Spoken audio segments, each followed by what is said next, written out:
नमस्कार, मैं हूं आपके साथ संतोष चौधरी। आप देख रहे हैं आपका अपना पसंदीदा न्यूज बुलेटिन न्यूज 360। आज शीतकालीन सत्र की शुरुआत हो गई है, लेकिन पहले ही दिन विपक्ष का वही पुराना रवैया देखने को मिला जो मानसून सत्र में देखने को मिला था। जबकि खुद पीएम मोदी ने सत्र की शुरुआत से पहले ही विपक्ष से हंगामा न करने का आग्रह तक किया था। दूसरी तरफ 12 राज्यों में एसआईआर की तारीख भी बढ़ा दी गई है। वहीं आज यूपी में बिजली उपभोक्ताओं के लिए बहुत बड़ा दिन है, क्योंकि आज उस योजना की शुरुआत हो गई है जिसका वायदा किया गया था।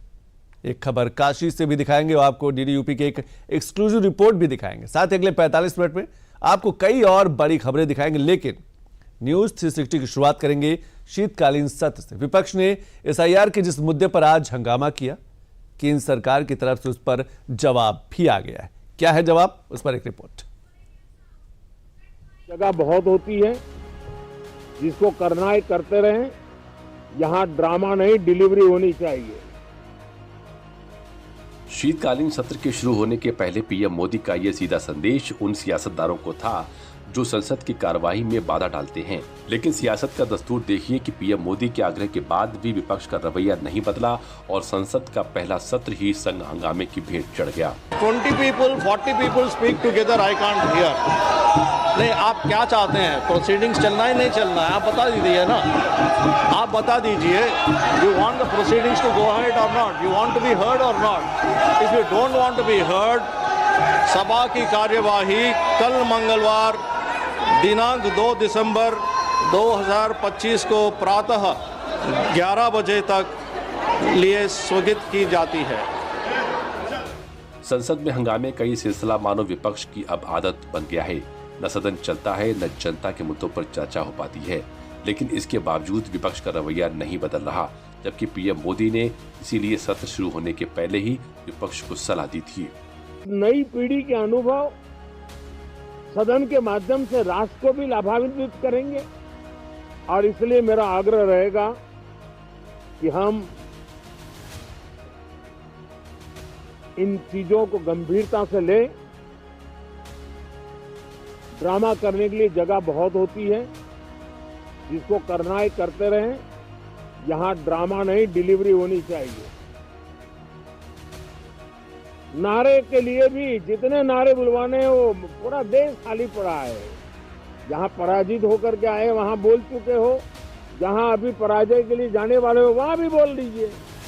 हाँ, तो नारे नहीं, नीति पर बल देना चाहिए, और वो आपकी नीयत होनी चाहिए। साथियों, हो सकता है राजनीति में नेगेटिविटी कुछ काम आती होगी, लेकिन अल्टीमेटली नेशन बिल्डिंग के लिए कुछ सकारात्मक सोच भी होनी चाहिए। पीएम मोदी का यह बयान लोकतांत्रिक मूल्यों को मजबूती देने वाला है, क्योंकि बात और हित यहाँ जनता का है। मगर अफसोस, इसके बाद भी हंगामे के कारण सदन सिर्फ सियासत का केंद्र बनकर रह गया है।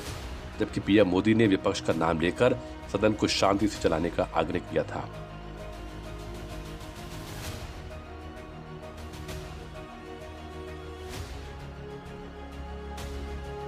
विपक्ष भी अपना दायित्व निभाएं, चर्चा में ऐसे मुद्दे उठाएं, मजबूत मुद्दे उठाएं, पराजय की निराशा में से बाहर निकल करके आए। और दुर्भाग्य है कि एक आध दो दल तो ऐसे हैं जो पराजय भी नहीं पचा पाते। और मैं सोच रहा था बिहार के नतीजे इतना समय हो गया है, तो अब थोड़ा समझ गए होंगे कि शीतकालीन सत्र में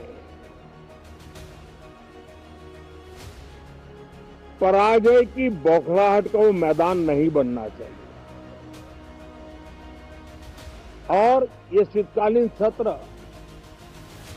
विजय के अहंकार में भी परिवर्तित नहीं होना चाहिए।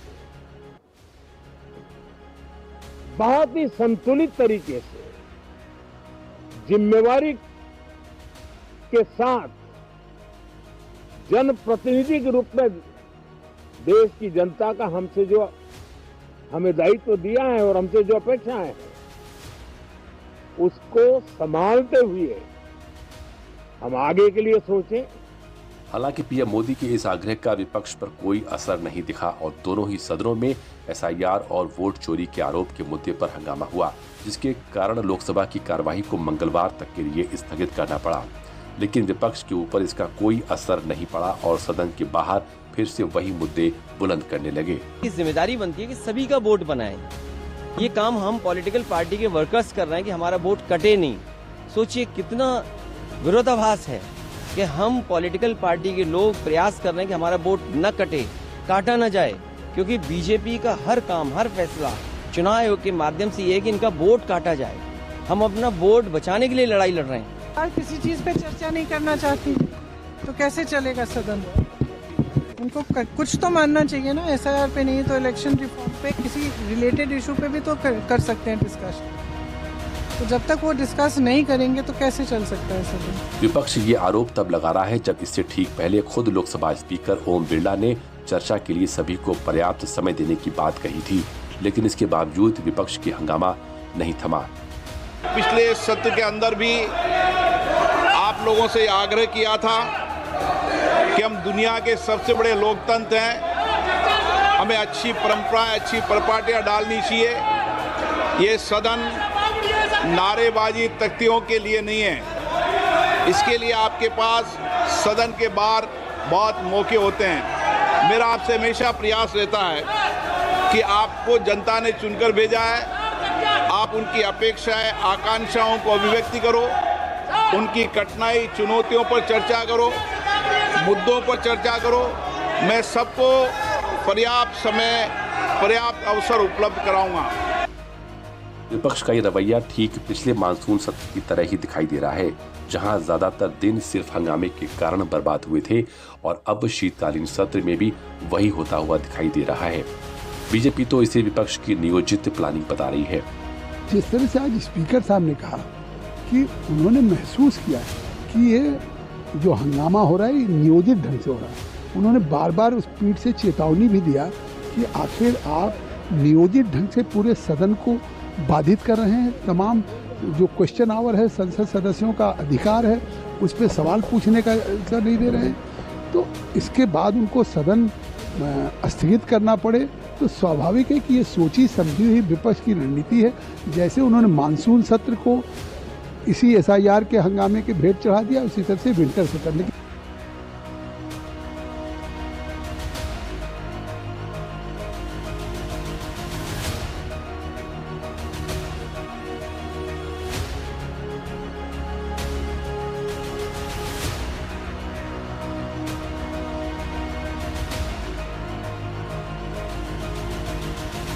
जबकि राज्यसभा में संसदीय कार्य मंत्री किरण रिजिजू ने ये साफ कर दिया कि सरकार एसआईआर और चुनावी सुधारों पर चर्चा के लिए तैयार है, पर उन्होंने अपील भी की कि विपक्ष इस पर कोई समय सीमा न थोपे।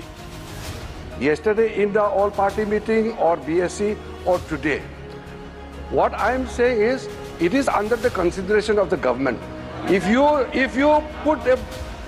you put a condition that it has to be taken up today itself, then it becomes difficult because you have to give certain space. I am saying again, the matter related to whatever you call it, special intensive revision or electoral reforms or whatever, I have stated before the beginning of the winter session that government is not averse to taking up discussion for anything. Demand which you have put forward has not been rejected. So don't presume that government is not ready to discuss on any matter. हालांकि विपक्ष के हंगामे के बीच ही केंद्रीय वित्त मंत्री निर्मला सीतारमण ने लोकसभा में Manipur goods and services tax दूसरा संशोधन बिल 2025 को विचार और पास करने के लिए पेश कर दिया।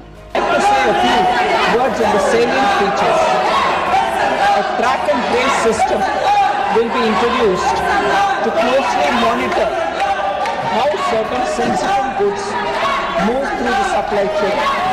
This will help prevent leakages and make oversight more effective. जिस तरह से शीतकालीन सत्र के पहले ही हंगामा बरपा है, ये आने वाले दिनों में भी जारी रह सकता है।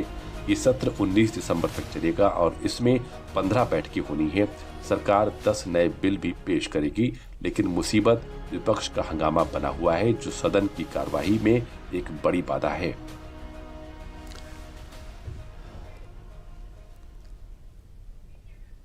और देश भर